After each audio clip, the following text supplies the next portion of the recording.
I don't say things just to say things, and I don't talk about things just to talk about things. I talk about things because I'm really trying to seek the truth of the matter and what the facts bear out about the situation. Now, about a month or two ago, I remember going on a walk and I saw the moon in the daytime, and it kind of looked exactly like this image here that I'm showing you guys. And for the first time in my life, after walking the earth for more than 2 decades, I realized that the craters of the moon here have the same background as the sky that is the sky itself. So if you look at this, for example, this moon in the nighttime, look at the craters and then look at the color of the background sky. It looks like they have the same color. And so I got out my telescope that very day and I checked out the moon to see if the craters were actually that color and if they would change color throughout the next couple weeks when the moon was going to be going into a phase where I could see it more at night.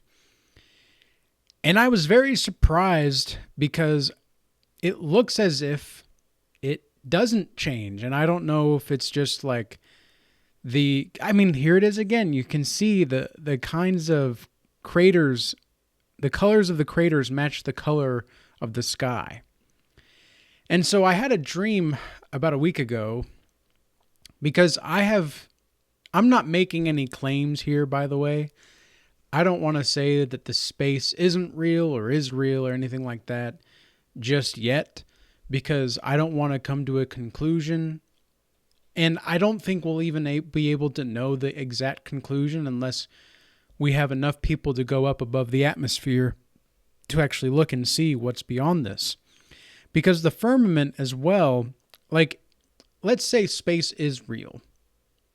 If space is real, then what in the world is the firmament? And if space isn't real, then what exactly has been going on for the last 50, 60 years within our government and with everything that has to do with NASA and space and everything like that? Now, I'm just raising questions here. I'm just getting a conversation started. So in the dream that I had, and we're going to go into a few different things here, but in the dream that I had a dream where I was outside with a bunch of women, and there was some other men around too, but specifically I was around these women.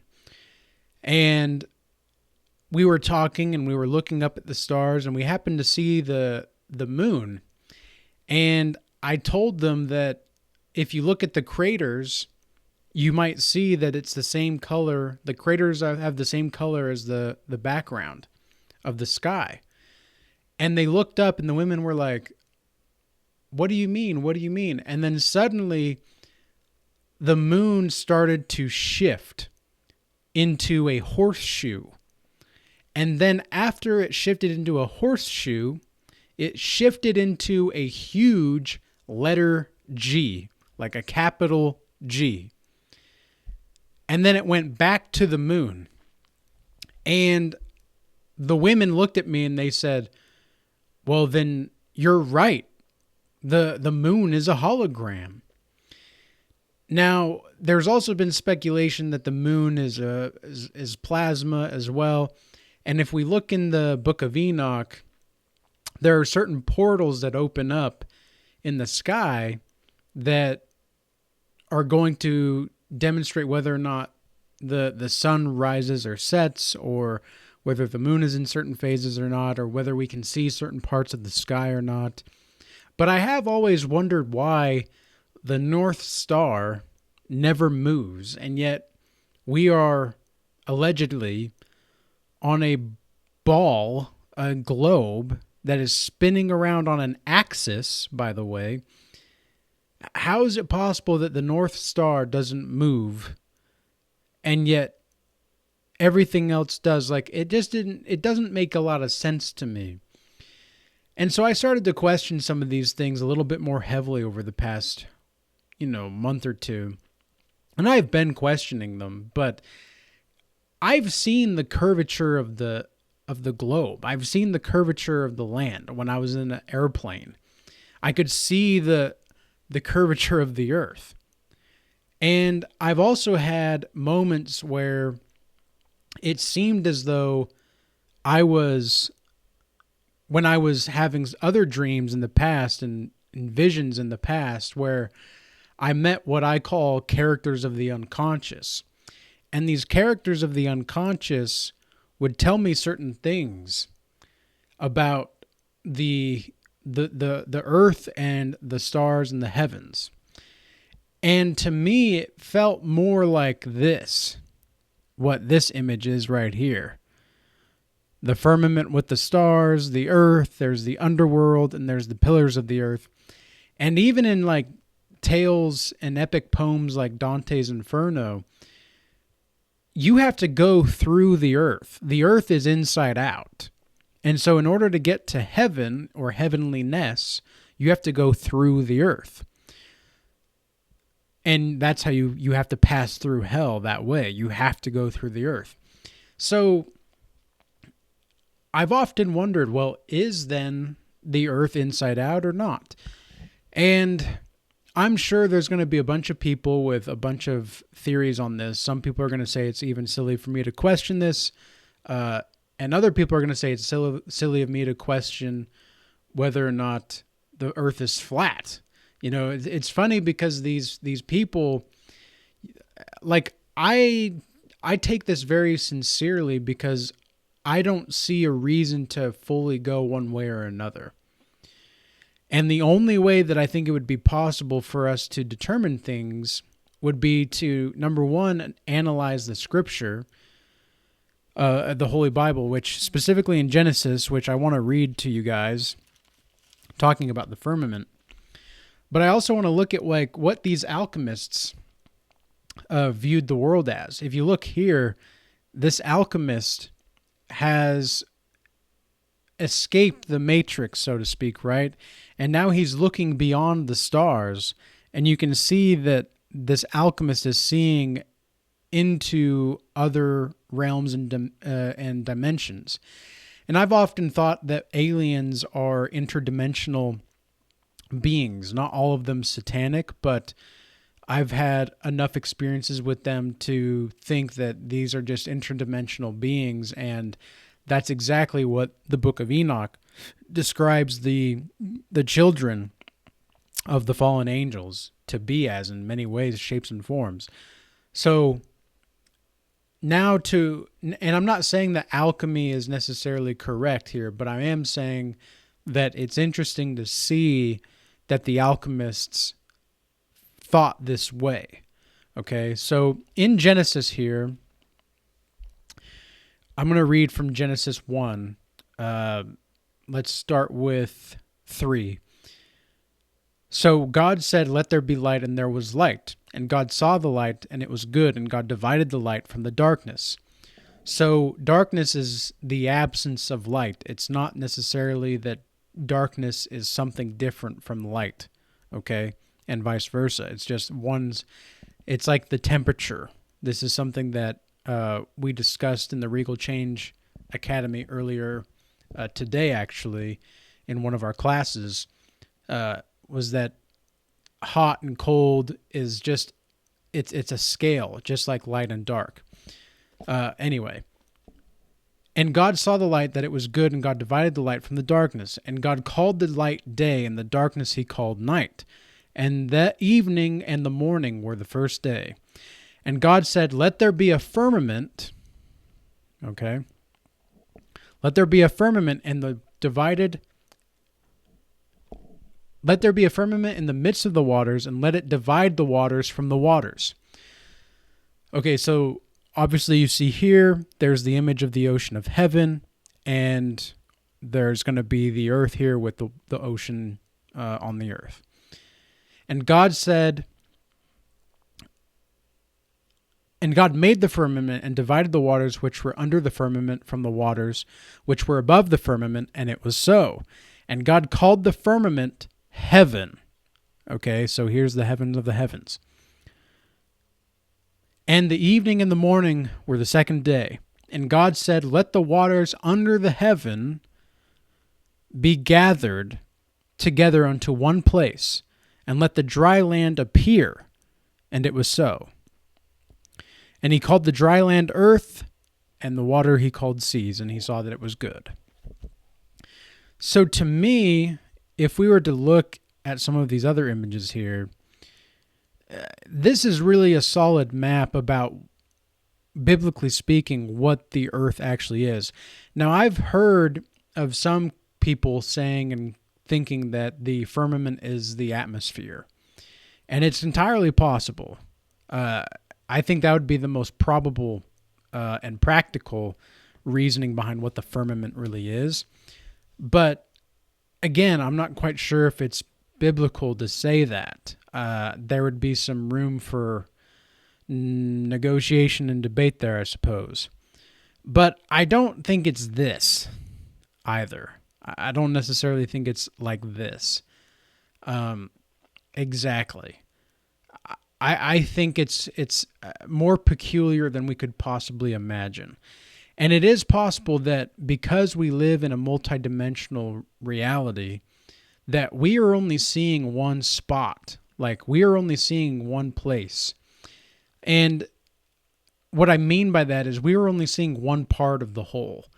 So if you think about like a two-dimensional being, right? And let's say like I had a piece of paper. Where's a piece of paper or something?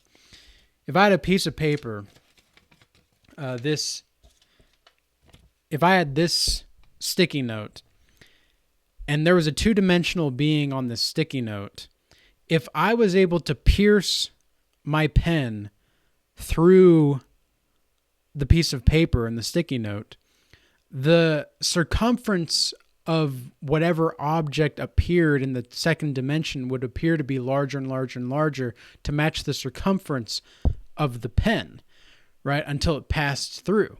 So essentially, a three-dimensional object passed through the second dimension, if there were second-dimensional beings. It would be as if something appeared and disappeared out of nowhere. I think it's entirely possible that the globe is actually a globe, but it's inverted. It's inverted. And here's the thing. Geometric wise, it's hard to prove that.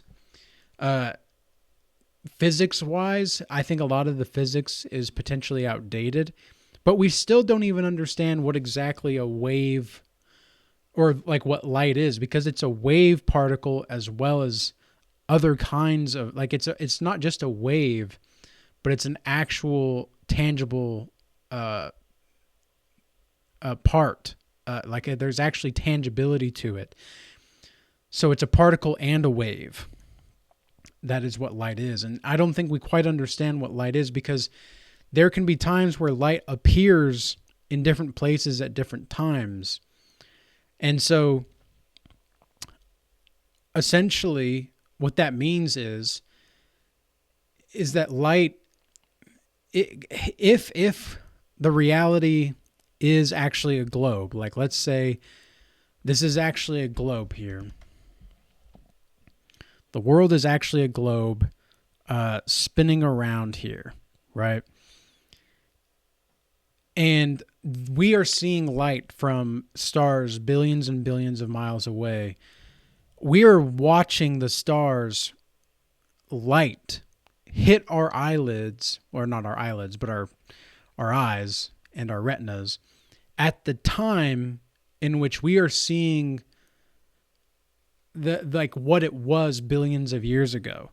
That light has just reached us. So if we're here on Earth in this globe and we're seeing all these stars out here, and we're just watching the light from these stars reach us here right now, that's essentially time travel into the past. We don't know if that star is going to be there or not today all the time. So it's very interesting to me to just kind of think about this and go through this, because I think the best thing that we can do is speculate in one way, shape, or form or another. I'm not making any claims in this. I can only give you certain kinds of perspectives on what I think regarding this topic because of certain experiences that I've had and certain things that I've seen for myself. Like I said, I have a telescope. I've always been very fascinated with astronomy, not necessarily astrology, but I've always been fascinated with astronomy, and I know that there are more people that are capable of providing this kind of information as far as the physics and astronomer's perspective in a lot more detail and solid perspective than me. But I'm looking at it from a holistic and spiritual perspective in which we can really find out, like, is this world inside out or not? Are we really spinning around a star on a ball of rock and water or not? These are questions that are very relevant, I think. And the thing is like, if space is not real, then what the hell is Elon Musk up to? What the hell is NASA up to exactly? What are all of these governments around the world up to? Is it all a lie? I mean, these are legitimate questions that people come to, and I don't think a lot of people want to be asking these kinds of questions because they're not capable of even entertaining the possibility that it is. I am somebody that is educated enough to understand that I don't know everything, but what I do know and what I always will have faith in, no matter what, because as soon as I had faith in this, life just got better. It has always been simply a matter of fact in which if I have faith in everlasting life and Jesus Christ giving me that, life is better. So is it worth talking about? Is it worth talking about all these things? Is going to a planetary species operation like what Elon Musk is planning, is that even relevant for us today? I don't know. But it's something interesting to think about, and it's something to ponder as where do we want our civilization going? Where do we want humanity going exactly? And more importantly, where does God want humanity to go? And how does God want us to get there? So with that being said, I hope this video was sparking some ideas, sparking some new thoughts, perspectives that you guys may or may not have had.